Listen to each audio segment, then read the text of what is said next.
Tempers flared and emotions ran high as the NAACP hosted an LGBT town hall meeting here at their national convention in Los Angeles. So what do you think about the town hall? How did it go?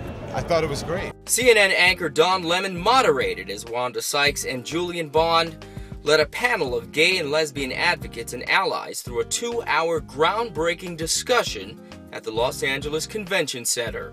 Anybody have any questions about praying the gay away? I was raised in the church, and you know, I had uncles and who were ministers, and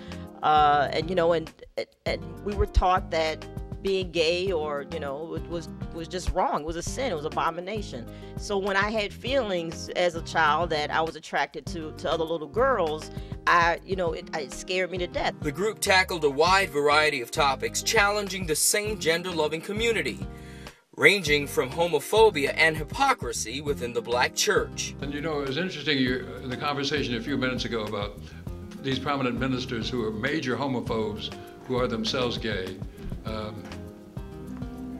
No, I don't want to name names because I don't know for sure who we're talking about.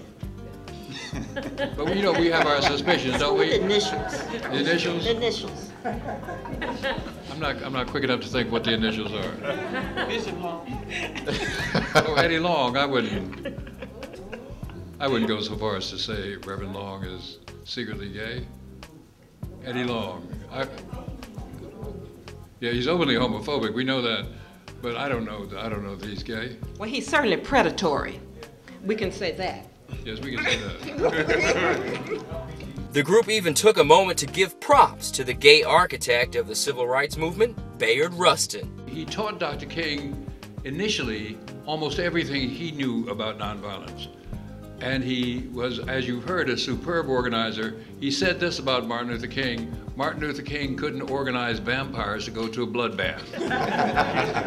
He was a funny guy. Dialogue eventually became combative when No More Down Low's producer Ernest Winborg challenged NAACP CEO Ben Jealous about homophobia within the organization. Gay community, stop hijacking the civil rights movement.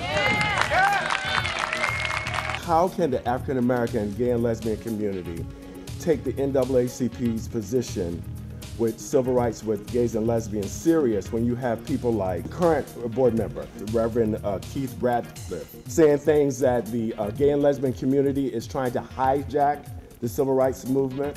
The gay community should take us seriously as civil rights advocates who are committed to fairness for everyone. Should take us seriously because we are one of the architects, along with the Human Rights Campaign and the Matthew Shepard, James Byrd Hate Crimes Bill.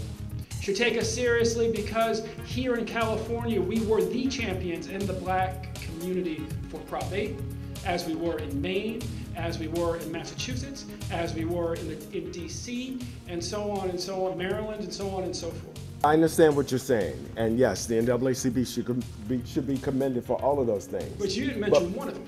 From the outside, from our position, when we look at the NAACP and we see members who represent the NAACP and we hear this hate speech, how are we supposed to take the organization serious? He didn't say it in the name of the NAACP. I'm sorry? He did not say it in the name of the NAACP. He's a board member on the NAACP. That is correct. And we have board members who hold all sorts of divergent views.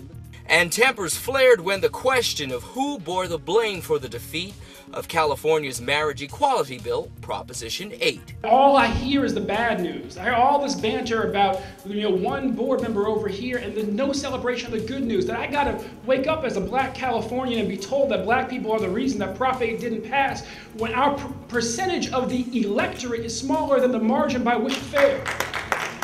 All right?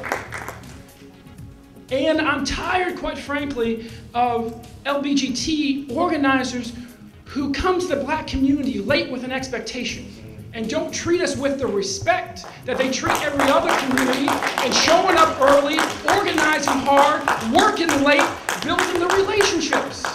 Why does the NAACP have to wait for the organizations, the Caucasian organizations, to come to them? We didn't wait. But I'm just saying, we just. We can't be out here by ourselves. Okay, all right. And that's a good point. So we'll end it there. We're going to end it there. But despite the differing of opinions, everyone agreed the discussion was healthy and long overdue. Appreciate the challenging questions. And again, I encourage all of you to encourage more people. This room should be filled. But this is a good audience, and as you can tell from what you saw, they're lively, had a lot of questions, a lot of complaints, and we tried as best we could to meet them. The important thing, I think, was that it happened at all. I think this is the opening segue for us to have dialogue within the NAACP. But I look forward to the opportunity for us to do it again and expand on the topic. You can see from the discussion why that issue in the African American community needs to be discussed. And based on the spirit of discussion, I think everyone would agree the path to LGBT equality and the black community will be a long and winding road. In Los Angeles, I'm Kendall Hogan for No More Down Low.